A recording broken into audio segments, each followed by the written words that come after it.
Welcome to Behind the Line, where we pull back the curtain on the challenges facing first responders and frontline workers. The work you do is unique, and so are the stresses that go with it. Join me as we tackle key issues to reduce risks for burnout, and as we work to support you in doing the job you love without sacrificing being the kind of person you want to be. Hey there, and welcome back to Behind the Line. I am your host, Lindsay Faas. If you are new to Behind the Line, what you should know about me is that I am a clinical counselor specializing in trauma therapy. And after over a decade working with first responders and frontline workers around issues like burnout, compassion fatigue, PTSD, and related OSIs, I've become a passionate wellness advocate and educator for those who sacrifice so much for our communities out on the front lines. Behind the Line is a place for us to talk about the real life behind the scenes challenges facing you on the front lines. I created this podcast with the hope of bringing easy access to skills for wellness, allowing you to find greater sustainability both on the job and off. I am so grateful to have you here with me, and I want to take a moment to really thank you for letting me be a part of your journey. I know that your time and energy are limited resources, and you could spend them in a lot of places. It means a lot to me that you choose to spend some of that time here with me. We are continuing in a new series around what to look for and be aware of as professionals more exposed and more likely to suffer from things like PTSD and related occupational stress injuries. This comes after so much feedback that I hear about first responders and frontline workers getting a lot of lip service advising to be on the lookout and conscientious about the risks for stress-related impacts of the job, but then aren't given any information or tools to help know what the hell to actually be looking for that would let them know that they aren't okay, until they are so not okay that the wheels have completely come off and course correcting is way more work than it needed to be. Our goal in this series is to help equip you with warning signs. I want you to know the things to be noticing and on the lookout for. I also want you to have this resource to offer to your people, your spouse, close friends, or family members, so they can know what to be on the lookout for, because they are often the ones who will see it first. And along with all that, I want you to be equipped to be an ambassador for change within your workplace and to have what you need to help notice warning signs in others you work alongside to give them feedback and support them in seeking what they need before it is so much further down the rabbit hole. We want to catch things early. Like any disease, the earlier we catch it, the more options we have to treat it, and the less invasive the treatment needs to be. When we don't know what to look for and let it persist way longer unchecked, the consequences can be so much more catastrophic, and working back from it is so much more difficult. It doesn't have to be that way. If we can help to catch it early and intervene when it's not too far gone, the process is not so hard. This is exactly why I built tools like the free downloadable Beating the Breaking Point Indicators Checklist and Triage Guide, which, if you haven't gotten it yet, go to our website. The link is in the show notes, and grab it. The checklist helps you to self-assess early indicators for things like burnout, compassion fatigue, PTSD, and occupational stress injuries. It's a really powerful tool if you use it on a semi-regular basis to track where you're at and notice early on any changes in your wellness. Among the indicators that the checklist tracks, one of the key symptoms associated with stress-related injuries is a phenomenon called dissociation. If you're not familiar with the term dissociation, let's take a minute to break down what it means. Dissociation is a neurophysiological tool your brain uses to distance itself from stress and overwhelm. It's adjacent to numbing. It's our brain checking out for chunks of time or, to varying degrees, all of the time. The dictionary definition of dissociation is the disconnection or separation of something from something else, or the state of being disconnected. Now, it's important to know that everyone dissociates. Everyone has experiences where they check out mentally. Whether or not you dissociate is not in and of itself an indicator of a problem. It's a human mechanism to manage a world that can be inundating, and it's our brain's way of managing the flow of energy it's expected to dedicate to interpreting and interacting with all of the things. When we talk about dissociation, we talk about it on a spectrum, from mild and fairly typical to severe and complex. On the mild end of the spectrum, and what is in keeping with normal human experience, is things like watching TV and zoning out to the point that you don't know what's happening in the plot and have to backtrack a bit to catch up with what's going on, or ask someone next to you, what's happening? Another great example is highway hypnosis and that feeling of getting to a destination, but not really remembering the choice points involved in doing the drive.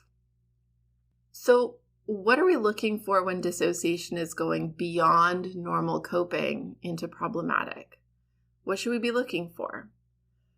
Well, one of the markers may be less about whether you miss the plotline in a show and more about the frequency with which these normal level dissociative experiences are happening.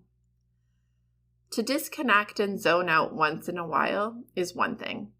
But when it's happening on a daily or near daily basis, that's a sign of a problem. So one of the things to be looking for is normal, mild level dissociation happening at a frequency that is increased. Do you find yourself reading and rereading and rereading again the same 3 sentences of a book when you used to be an avid reader? Do you have difficulty keeping track of steps in a process? Do you walk into a room and forget what you were there to do? Now, some of these things can be associated with distractibility, like having a lot on our minds, as well as with aging. And true story, those can be legit reasons to forget why you're in a room. But sometimes people mistakenly chalk up some of these early indicators as getting older, when in fact they're symbols of stress taking up more space in our minds and our brains trying to quash the impact of that by tuning us out a bit, because we aren't doing the shit to help make it better more actively. If you used to be a decently present person and you're noticing or are getting feedback from others that you seem more checked out than you used to be, that is some solid feedback to listen to. More moderate level indicators are struggling to be present in conversations with loved ones, needing to ask for people to repeat themselves multiple times to get what they're saying, having people repeat your name multiple times to get your attention, excessive mindless scrolling, feeling like you lose time, maybe minutes or even sometimes hours where you can't account for what you were doing or thinking. Some have difficulty feeling present in moments, like they're there in body and can see their kids' joy on Christmas morning, but can't bring themselves to feel a part of it. And on the severe end of the spectrum, people will lose significant chunks of time that they can't account for. Often people who end up in this end of the spectrum have experienced such severe trauma over such a prolonged period of time in their lives that their brains have taught themselves to segment off into parts. And this shows up as something called dissociative identity disorder, which is the terminology used to refer to what was once known as multiple personality disorder. It's a very real experience that I work with in my office on a regular basis. This degree of dissociation is virtually always in response to very early experiences of incredibly significant trauma that is frequent and typically unsupported. It is the brain's only way to cope and function, to parse itself into segments that can exist in and face demands from different parts of life. Now, DID, dissociative identity disorder, is a bit beyond the scope of what we're going to try to tackle today, but I bring up this end of the spectrum because I don't think it gets enough attention, and because I think it's more prevalent in helping professionals than anyone actually knows about. Behind the Line is sponsored by Beating the Breaking Point. Beating the Breaking Point is a 7-part online training program designed specifically for first responders and frontline workers, and tailored to fill the gaps in your training to support resilience and sustainability. Whether you're new to the work and wanting to cultivate tools to prevent burnout, compassion fatigue, and related concerns, or you are deep into your years on the job and have gone a few rounds with burnout and other mental health challenges, this program offers the foundational pieces you need to support personal and professional wellness for the long haul. You are a helper. You love your work and you sacrifice a lot. Investing in you and your sustainability is the best gift you can give yourself and those who lean on you. We make this program as risk-free as possible by offering a limited money-back guarantee to ensure that it's a fit for you. If you enjoy Behind the Line, you are going to love this program. Google Beating the Breaking Point Lindsay and find everything you need to get started, or use the link in the show notes. Now, back to the episode. While I can't speak to this from a quantitative research perspective, anecdotally, I will say that so far, every single client I have ever worked with who has dissociative identity disorder works within first response and frontline work. And it's not that first response and frontline work makes someone more at risk for DID. I actually theorize that the relationship goes the other way around. I tend to believe that people who experienced significant wounding in childhood develop into adults who want to make a difference and help to make the world a better, safer place than what they got to experience. I also tend to think that kids who grew up in extreme trauma are extraordinarily well, unfortunately, equipped to exist in high stress and traumatizing jobs. It's normal for them. The distress is a walk in the park for their nervous systems that have trained for this their whole lives, literally. So if you're hearing this and see yourself in some of what I'm describing, know that you're not alone and likely are in way better company than you might imagine. We will try to come back to this topic down the road, but I do want to say that if this is a piece for you, reach out to a really experienced trauma-trained therapist. Okay, so for our purposes today, we want to tackle early indicators of dissociation that is in the mild to moderate end of the spectrum in an effort to catch it early on and intervene ASAP. Again, if you want a tool to help you assess, go get the free downloadable checklist. You can access it from the link in the show notes. We've talked about what dissociation is and some examples of mild to moderate indicators.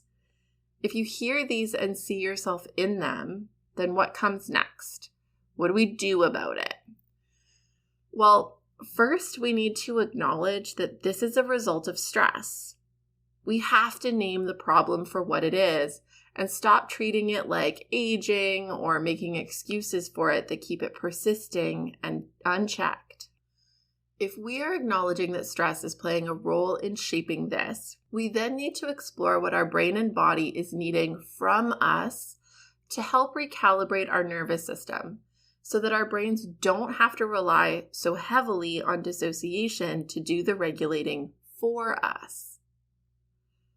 Essentially, dissociation is our brain's way of saying, you aren't doing anything to help us manage all of this, so I guess we'll have to take you offline for a bit to manage it for you.